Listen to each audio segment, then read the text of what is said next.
There's something almost very strange about what's happening in Montreal right now with the Canadiens. Even stranger than Xhekaj and Gouli's warm-up routine. For years, we talked about this team needing more prospects, more young talent, more depth, more players who could eventually become NHLers. And now, Montreal might have too many of them. And before anybody gets angry at me for saying that, I'm not complaining. This is possibly one of the best problems that Kent Hughes and the Canadiens could possibly have right now. Because as we get closer to training camp, we're seeing something that wasn't really possible years ago. Montreal Canadiens have legitimate NHL caliber players that just may not be guaranteed an NHL spot this season. Adam Engström is knocking at the door. David Reinbacher is trying to establish himself. Hage is coming. He could have already been here. Owen Beck has identified himself as an NHL caliber player. So the team, the players, they have competition. And there are individuals who have the pedigree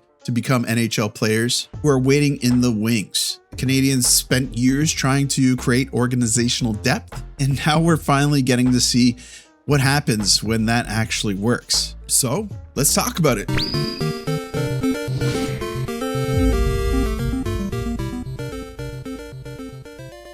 Things in my studio are starting to come together. I've got the lights dialed in. I have a whole built over here. I just need to add drawers and a cabinet. And you might notice that the sound has improved. Still a lot to be done, and I didn't want to continue piling through all those renovations for the rest of the month of August. I've been away from the YouTube game for long enough. I thought I would start getting the cycle back together. So I'm kicking it off with this light topic. It's actually a little bit meta, but I figured, it's a good topic for me to get the ball rolling because I think I could talk about this for a really long time. Last season, you might have heard the expression or the term bottleneck or logjam. Yeah, it's kind of happening in the Montreal Canadiens world right now. And there have been little instances or occurrences where it's happened through the years. And because of the rapid progression of the team,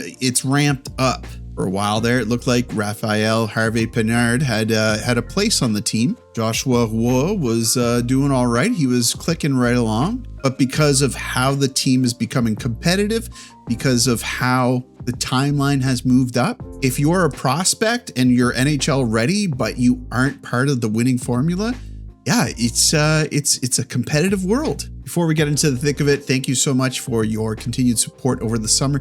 We've already hit what I was going to set as a target early in the summer. We hit it right away. It was a really interesting start of the off season. But before I knew it, we hit 26,000 subscribers. Thank you so much. We're looking to hit 27,000 subscribers. Can you help me get there? If you're already a subscriber, don't worry about it. Hit the like button. Helps me out with, I don't know, something probably. So where should we start with this? Let's start with the defense because it's a funny spot. And you could say that there's been kind of a logjam in defense for quite a while. Kovacevic, Harris, Barron, there were always players kind of knocking at the door when those individuals were around, 3 years ago. So the problem seems obvious. There's too many defensemen and just individuals that are kind of floating around and have identified that they're NHL ready, but aren't necessarily the everyday guy. That being said, Montreal's defense has some pretty solid, hard-baked players. Lane Hudson, Noah Dobson, Mike Matheson. You have Alexandre Carrier that's in there.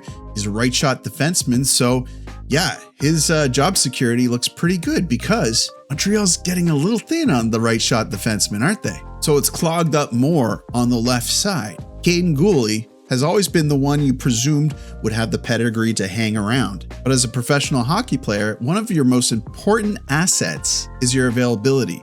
And Caden Gooley has been a little tender in that department, I guess you could say. Then you have individuals who are fighting for the remaining opportunities. Arber Xhekaj, Jaden Struble. And last season, David Reinbacher and Adam Engström came in on the defense and, they did adequately. Then there's individuals down in the pipeline, individuals who could steal a spot. I'm talking about individuals like Timothy Runso and maybe not super soon, but Bryce Pickford, who shows a lot of promise. Bergfus, Protz, Panicus, is that how you pronounce it? The acquisition of Walsh, the acquisition of Juber, Max Juber, Konishkov. How's he doing anyway? I haven't checked up on him. All that to say, there's a lot. For a while now, I've been kind of talking loudly about Adam Engström. I think that the popular opinion now is that he's not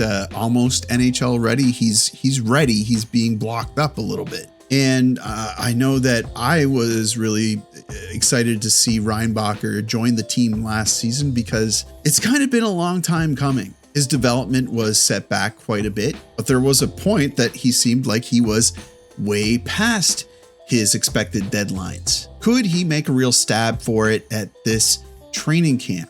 It's just a really exciting time for the Montreal Canadiens, and I think personally, on the defensive side, there's going to be a lot of movement, a lot of decision making, and just thinking about how different this is now, how different this feels than when the Montreal Canadiens were in their rebuild, the legitimate rebuild. Because I feel like there was a time I looked at the prospect pool and said, are any of these players NHL players? And now I feel like who of these NHL prospects are players we're going to have to trade because they deserve to be in the NHL and another team is willing to give them the opportunity. Who has value? Who's going to make a return on investment? That's a completely different problem. And I think that there's a risk there that you're not going to get the return on investment that you put in because the timeline has accelerated. That's why I've always been kind of fond of the patience is important strategy, but I'm also completely aware that if you say, let's be patient for this year, let's be patient for next year, well, the clock is ticking. Nick Suzuki's contract is coming around the corner. How many years do you want to stay patient when you could be helping this team get over the hump? So which one of the individuals did I just talk about on the defensive squad has some built-in equity? Who could create some return on investment? Well, I do look at Adam Engström. He's a left shot defenseman and he's comfortable playing on the right side, but I think that now is his time. And if the Canadiens can give him, I don't know, like what, 20 games? Does he fetch a better return with that amount of history under his belt, the proven experience in the NHL, proven results, to fetch a better return than he does, let's say, right now during the offseason? I think so. That's a bet I would like to take.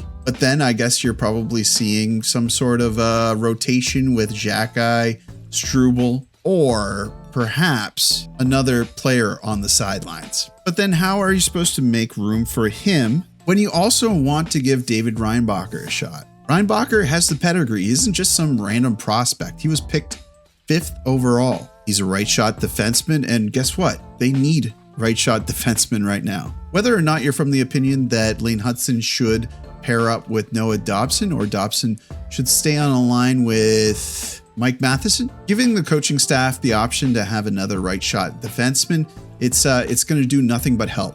So Reinbacher, Engström, you have two highly regarded players competing for an opportunity this season. There's going to be a lot of work and a lot of jigging around with the lineup this season, unless somehow things are made easy on the front office and they're able to make a dream trade. I think we're all on the same page right now. A dream trade would consist of a proven right shot defenseman or an individual who could bolster the second line. Speaking of the second line, the center problem, the 2C problem. So when we're talking about forwards, this is where things get pretty interesting. Owen Beck has spent a lot of time being viewed as one of the individuals who is next in line. He's worked his way through the system. He's played several NHL games. He's developed a reputation of being a responsible, competitive player. But now Michael Hage is coming. Jake Evans is still on the team, obviously. Alex Newhook, he likes to play center. Oliver Kapanen had an incredible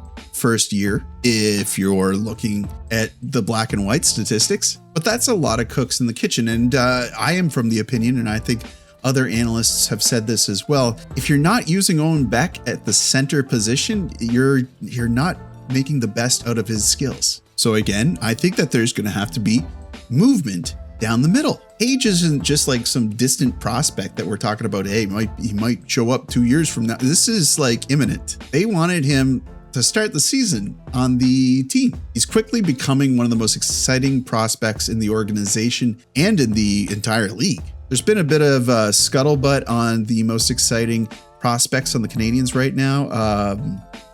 A recent report had Reinbacher first, with Hage second and Fowler third. I think it's more like Hage first, Fowler second, Reinbacher. If I'm being completely optimistic, yeah, he would be third. But what happens if Beck makes the jump this season? Who loses their seat then? Because I don't think it's going to be Newhook. I don't think it's going to be Danault. I forgot to mention Danault is also center, of course. Evans is too important. He's a Swiss Army knife. He kills penalties. Kapanen, you're hoping Kapanen doesn't have a deflating season. He could be an individual who, is a good trade chip. Or he could just, prove himself completely and be an extremely productive player. So again, with Owen Beck, I think that they're going to have to play musical chairs a little bit or keep fishing for that magical unicorn, the unicorn fish. And then finally, there is the gardien de but. In the goaltending position, we still don't really know what's going to happen. A lot of individuals are hoping that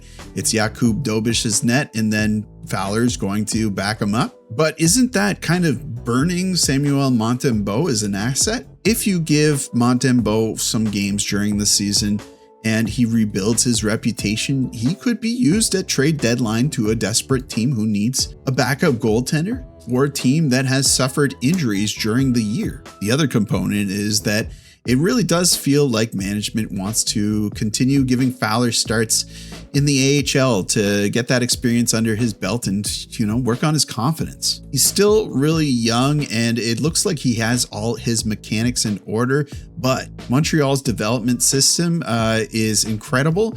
And the value of having the individual down in the AHL learning the ropes down there, especially as a goaltender whose confidence is extremely important to their game. I think there's something to be said about that. So we have a good problem on defense. We have a good problem in the forward department, and we have a good problem in the goaltending department. And I think that's the part that gets lost when people talk about prospect pools. People think that having a successful rebuild means that you have a lot of good prospects. No, that's just the beginning. A successful rebuild eventually creates competition within the ranks. You draft players, you develop them. Some of them become NHLers, some of them don't. Eventually somebody loses a job, but you hope that they built up their reputation well enough that they become an asset for a trade. And that's how, you keep your team successful and stay successful for a long period of time. Look at Boston.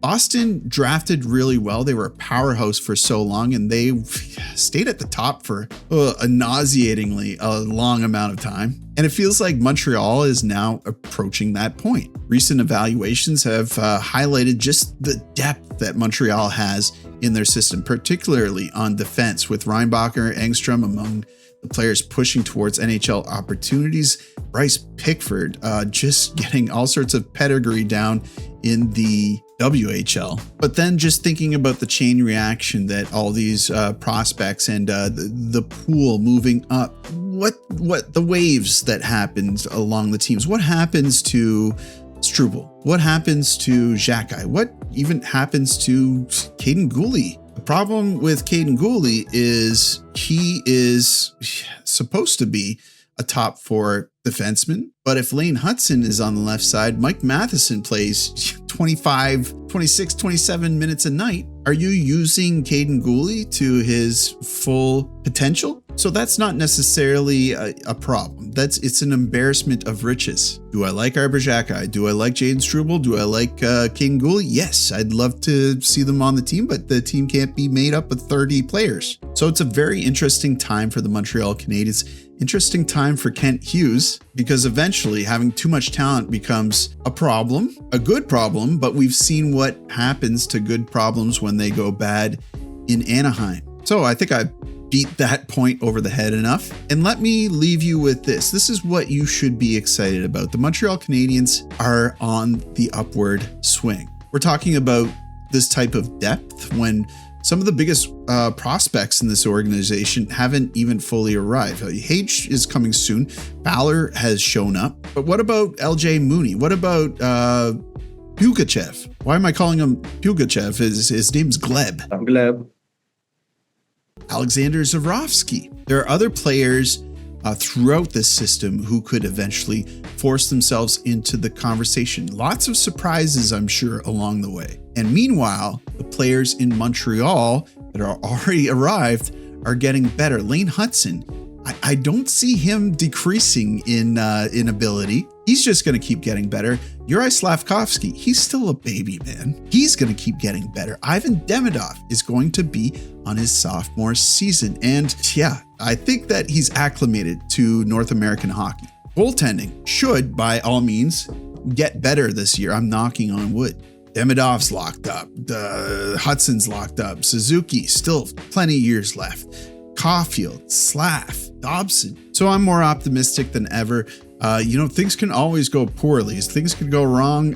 Injuries can happen, but the foundation is built and it's a good foundation to work on. So after watching the team struggle through the rebuild, I'll take these problems every single time. I'd much rather be here arguing about who loses their spot to Mikel Hage, whether Reinbacher could establish himself this season, whether Adam Engström is an NHL caliber player, should he be playing in the NHL presently, whether Jakub Dobes deserves to be the #1 netminder in Montreal. Which young player, which young fan favorite player deserves to be squeezed out? I'd rather be having those conversations than sitting here wondering where the next NHL player is coming from because the cabinets look empty. The Canadiens spent years building this pipeline and we're seeing the consequences. Yeah, the timing has sped up a little bit, but that's a problem that I kind of trust Kent Hughes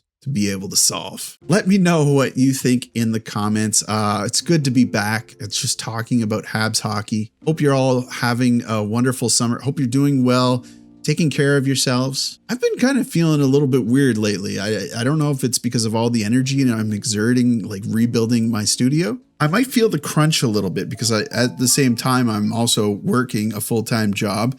I have 2 kids. My daughter just turned 2 years old. I'm trying to make the best out of summer, and it's been a busy one. So that's a reminder to me and to you to take it easy sometimes. Focus on yourself. Put yourself first if you need to. And yeah, just try not to be all grind set. Just try to relax sometimes. Try to have fun. That's going to do it for me, guys. You guys know what to do. Like the video. It helps me out with, I don't know, search results probably. Subscribe if you're not already subscribed. I'd love to have you. And as always, I will see you down in the comments.